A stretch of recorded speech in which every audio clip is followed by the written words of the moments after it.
the boy named Tafari Makonnen, before the world knew him as Haile Selassie I, before kings bowed and nations listened, there was a quiet boy growing up in the highlands of Ethiopia. His name was Tafari Makonnen, and his story began far from palaces and crowns. Tafari was born on July 23, 1892, in the small village of Goro in eastern Ethiopia. The land around him was green and wide, with rolling hills, open skies, and ancient traditions passed down through generations. Ethiopia was already an old nation then, one of the oldest in the world, proud of its history, faith, and independence. Tafari's father, Ras Makonnen, was a respected nobleman and a powerful military leader. He was known not only for his strength in battle, but for his intelligence and diplomacy. Ras Makonnen spoke several languages and dealt with foreign powers at a time when much of Africa was falling under colonial rule. From a young age, Tafari watched his father closely. He watched how his father listened before speaking, how he treated guests with respect, how he balanced strength with wisdom. Even as a child, Tafari was observant and thoughtful. He did not speak loudly or rush to be noticed. Instead, he listened, learned, and remembered. Unlike many children of his time, Tafari received a formal education.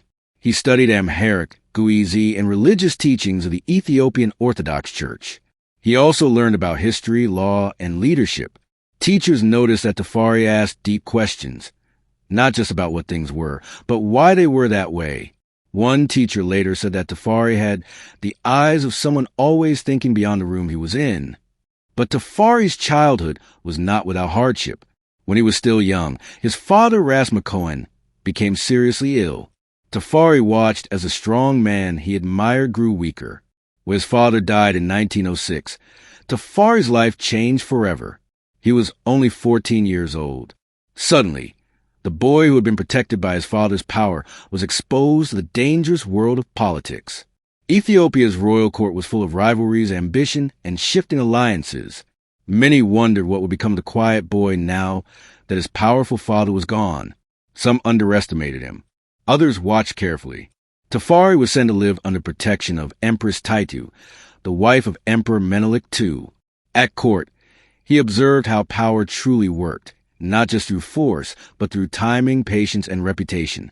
He learned an important lesson early. A leader does not rush. A leader prepares. As Tafari grew older, he began to stand out. He dressed simply, spoke politely, and treated elders and servants with equal respect. While others argued loudly at court, Tafari waited, listened, and spoke only when his words mattered. People began to notice. In 1910, while still a teenager, Tafari was appointed governor of Harar, one of Ethiopia's most important regions. Many were shocked. He was young, too young, some said, but Tafari proved them wrong. As governor, he focused on fair laws, education, and order. He encouraged learning, welcomed foreign ideas carefully, and worked to reduce corruption. He believed Ethiopia could modernize without losing its soul. At night, Tafari often read by lamplight, books about other nations, their successes, and their mistakes. He believed that understanding the outside world was key to protecting Ethiopia from it. He once said, "A nation that does not educate its people will be ruled by others." Even then, Tafari was thinking far ahead. As years passed, his reputation grew. He was seen as calm during crisis, firm without cruelty, and ambitious without arrogance.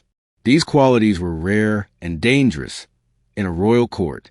Some nobles feared him, others supported him, but Tafari continued forward, step by careful step. By the time he reached adulthood, it was clear that Tafari Makonnen was no ordinary noble. He carried himself with purpose, as if he knew his life had a larger meaning. He did not yet wear a crown. He did not yet rule a nation, but the foundations were already laid. The boy from Goro, quiet, observant, disciplined, was becoming something more, someone history would remember. And one day, the world would know him by a new name, Haile Selassie, Power of the Trinity. But that is a story for another time.